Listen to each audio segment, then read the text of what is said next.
Hey, Becky Launder here, CEO and co-founder of Modern Direct Seller. I am so excited to be here with you today to answer some questions that were submitted in advance all around modern sales strategies that spark growth across companies and what direct sellers are really looking for here today to stay relevant in the new industry that we are working within. So thrilled to be here. A little bit about myself.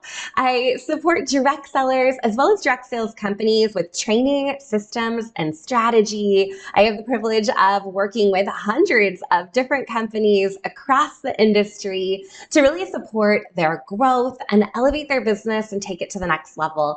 One of the things that's really interesting here today is that we've seen a lot of pivots over the last couple of years of what direct sales really looks like. And in some ways, that's still really being defined with social selling and digital marketing being on the rise, as well as more companies leaning into affiliate models. It's really an interesting time in the direct selling space. And the students that I'm working with that are seeing the most success are really embracing modern sales strategies and working that into their business, really when it comes down to their daily selling habits. And the companies that I'm working with are also really forward thinking, and they know that their sales field needs the most relevant training to stay current in this day and age when direct selling is pivoting and pivoting again and growing in ways that we've never seen before. So I'm going to run through a couple of these questions. You can learn more about what we do over at moderndirectseller.com, both for companies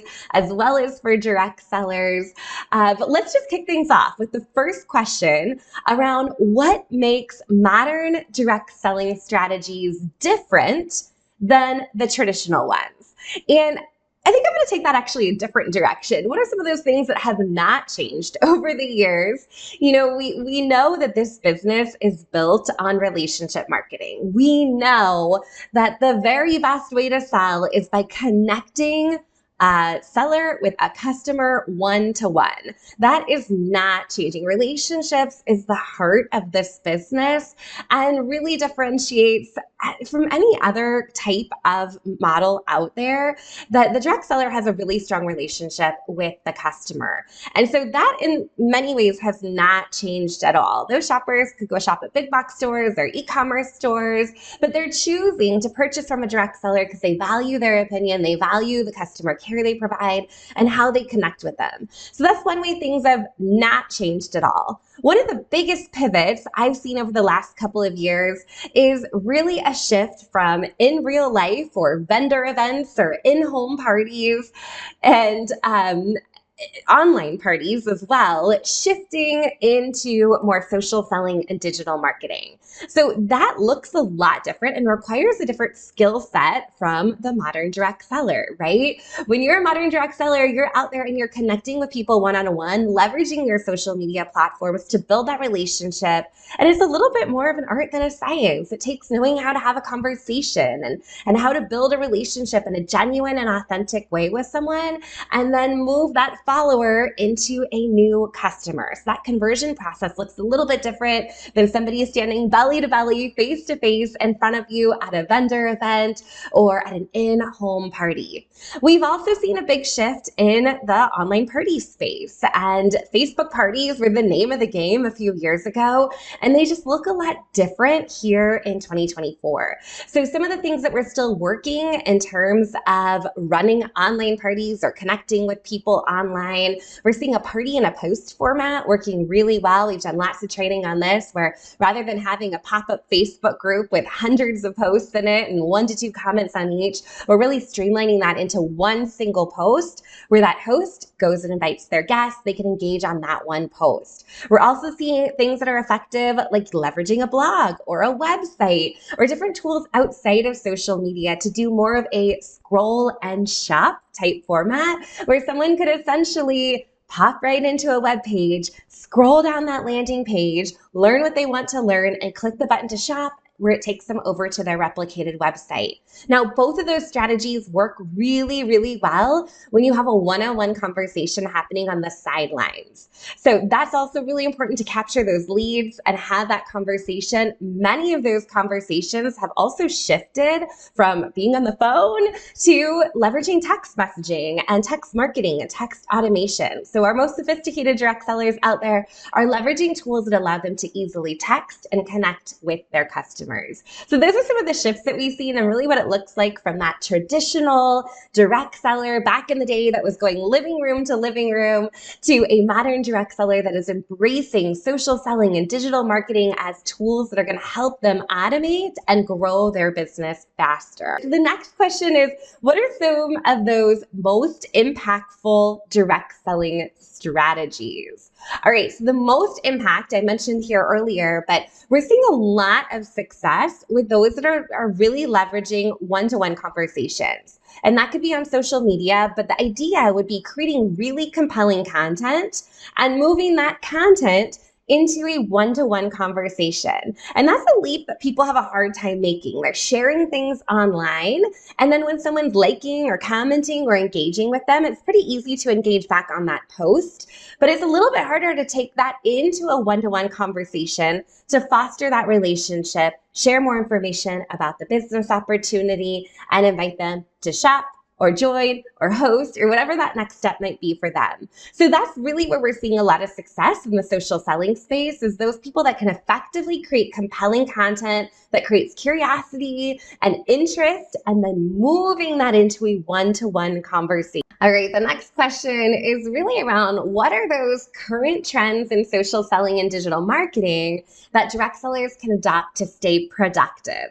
Now, productivity is my thing. I think sometimes we feel like we have to spend hours and hours and hours and hours a day on our business, when really if we stay focused and we know what we need to do and prioritize those most important business building activities, it's really easy to get in and get out of your business. And I would argue 20 minutes or less each day. So a formula that I share with my students, I like to call the ABCs, and those stand for A, active selling or asking for a sale, B, building relationships, and C, creating content. If you're doing those three things in your business every day, your business is going to grow. So let me walk you through what that looks like in a little bit more detail.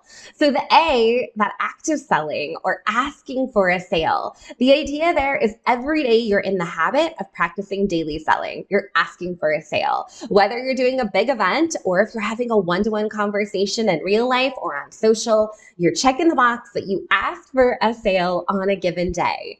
That B is really for building relationships. I have a formula I share there called the 3 + 3 + 3 equals 3,000. So what that stands for is talking to 3 current customers, 3 future customers or lurkers, people that have been hanging out but not yet shopped with you, and 3 people you'd love to have on your team or collaborate with. And when you do that every single day over the course of a year, that adds up to over 3,000 conversations. So when we get in that habit of just having those 9 conversations, doing our 3 every day and building the relationships, good things happen from there. The next area is C, and that's really creating content. And this is where we're building out our sales pipeline. The content that we're sharing is drawing people into our business. Then we build a relationship with them, and then we ask for a sale. So it is the ABCs, but another way to think about it would be those CBAs: create the content, build the relationship, ask for the sale. So if you're doing that on the regular, you have a healthy pipeline of leads that you're able to talk to and invite into your business, as well as repeat shoppers that are coming back with you that you're staying in front of on a regular basis. So in terms of productivity, that's definitely a tool I highly recommend.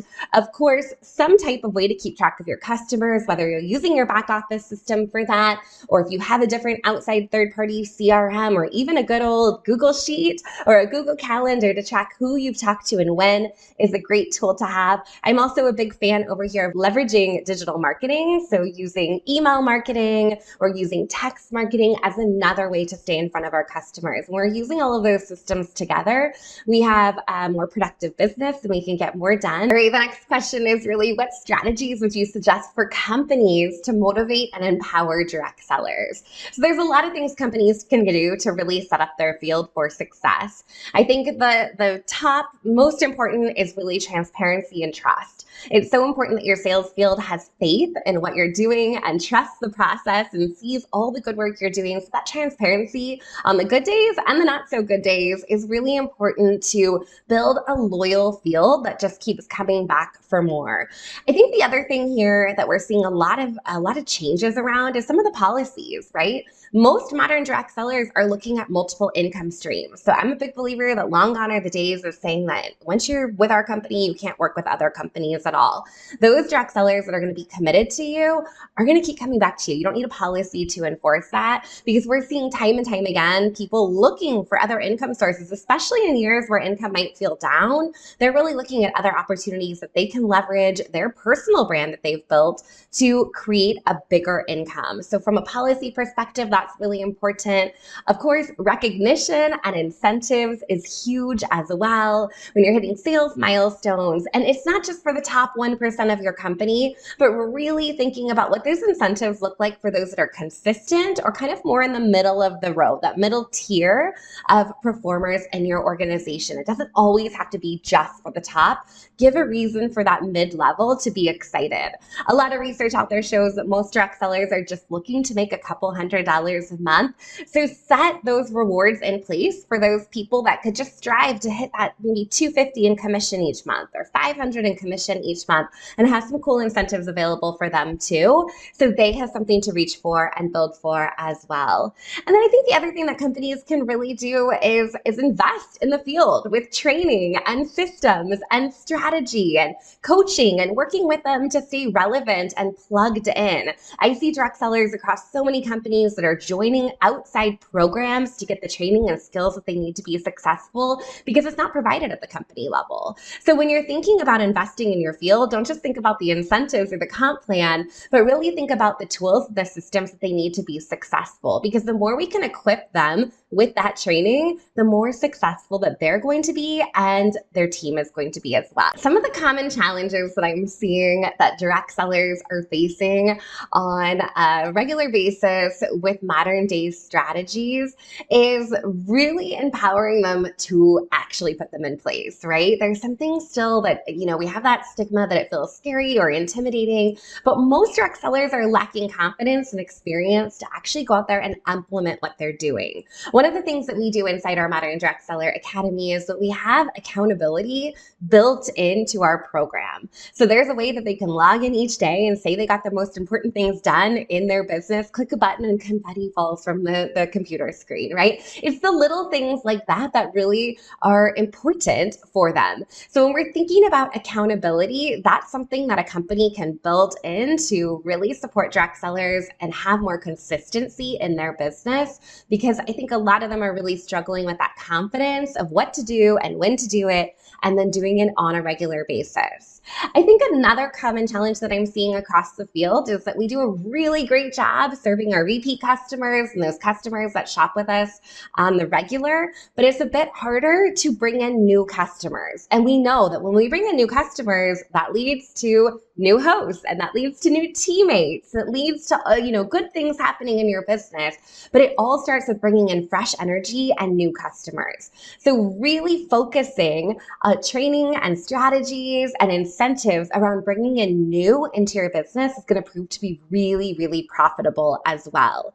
So when we're thinking about those challenges the direct sellers are facing, I would say accountability is definitely up there on the list, as is finding new customers that want to try out their product. And if you have a catalog or if you have a sample system, really thinking about what those baby steps are from the time they connect with somebody, especially in the online space, and when they actually ask for the sale, because there's probably a few things that happen in between. Maybe it's sending a catalog, maybe it's sending a video, maybe it's sending a sample, maybe it's just building the relationship and asking some great curiosity type questions that are going to pull people in to their business. So really helping the field see, okay, I'm going to post this, then I'm going to share this, and I'm going to invite them to do these things, and then they're going to be a customer. So having them really see that that long-term vision, and knowing that customers just don't come flying out of thin air. It's going to take time and it's going to take focus to continue to build that relationship in a really good way before they say yes and jump right in.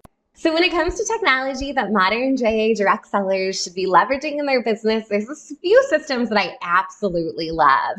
I love, of course, our own product. It's called Oh My Hi. It's a way for a direct seller to create an easy plug and play website and blog and have lead forms and scroll parties and kind of their own little corner of the web where they can really build their personal brand independent from social media.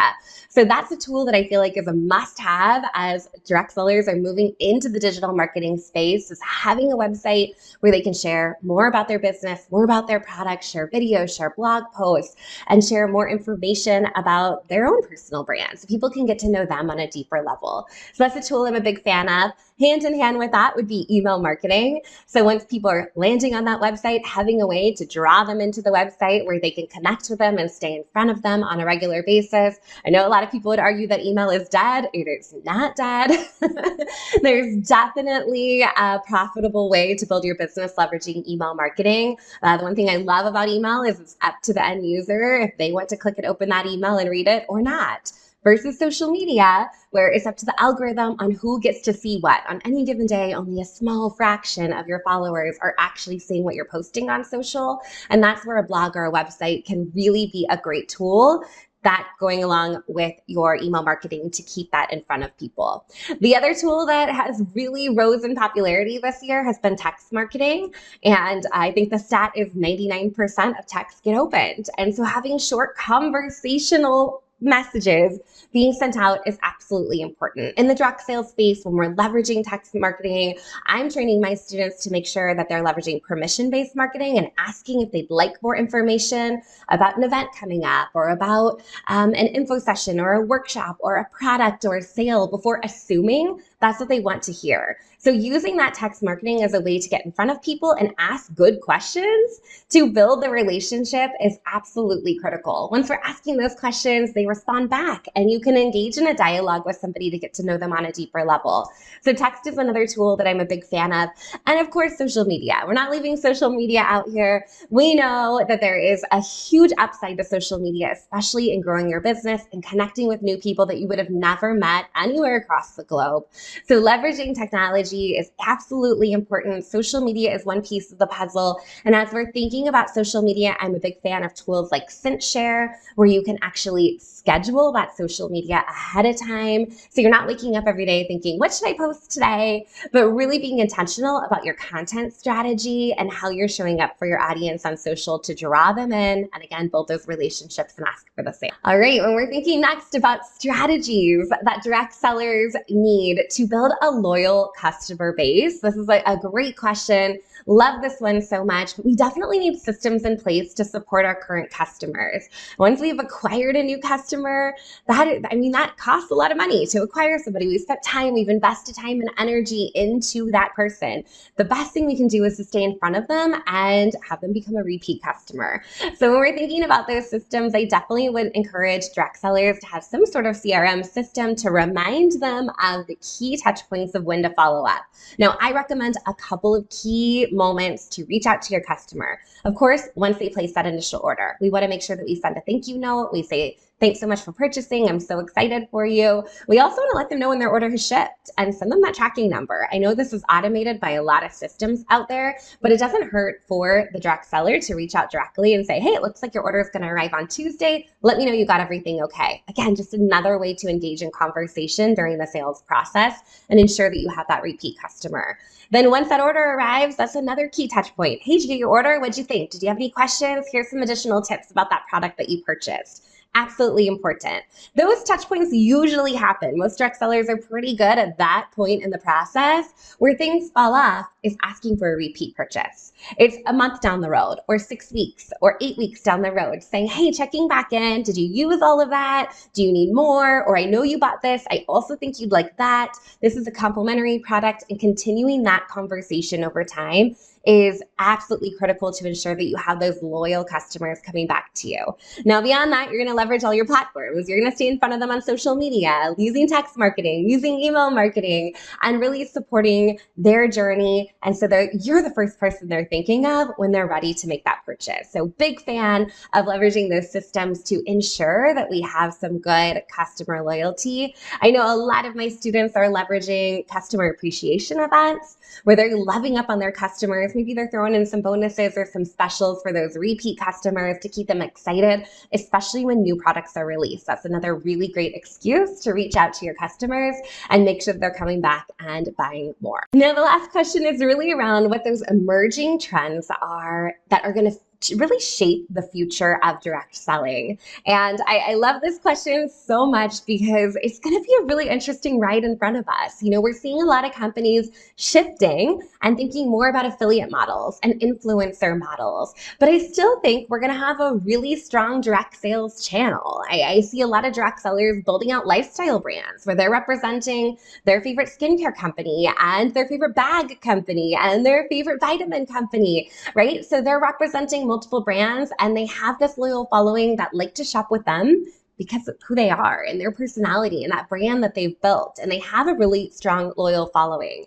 Influencers do this all the time. They're representing many brands. We also see affiliates doing this as well. So I think we're going to see some shifts that are really going to influence the direct sales model and some things that we can really learn from influencers and affiliates and how they run their business. The one thing that I think is a really big differentiator in those models versus direct selling is the customer service component. When I buy from an affiliate or an influencer, I don't expect them to check up on me to see how I like my order. And that's something we do in direct sales, and we do it really, really well. So that's an exciting thing to kind of think about is how can we create these communities that are thriving and exciting, and you know, an influencer doesn't have a company conference to go to or an incentive trip to join necessarily. So I think we're going to see a mesh of affiliate marketing and influencer marketing and direct selling. And I think as long as we're staying true to you know, building relationships and really supporting people in the work that we're doing, we're going to see really, really strong momentum as we're kind of riding this next wave of direct sales. So I just want to thank you so much for letting me pop in here and share a little bit of my perspective of what direct selling and modern direct selling really looks like.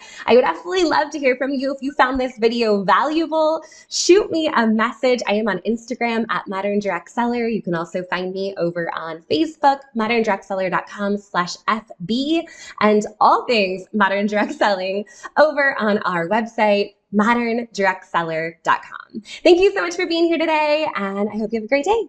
Take care.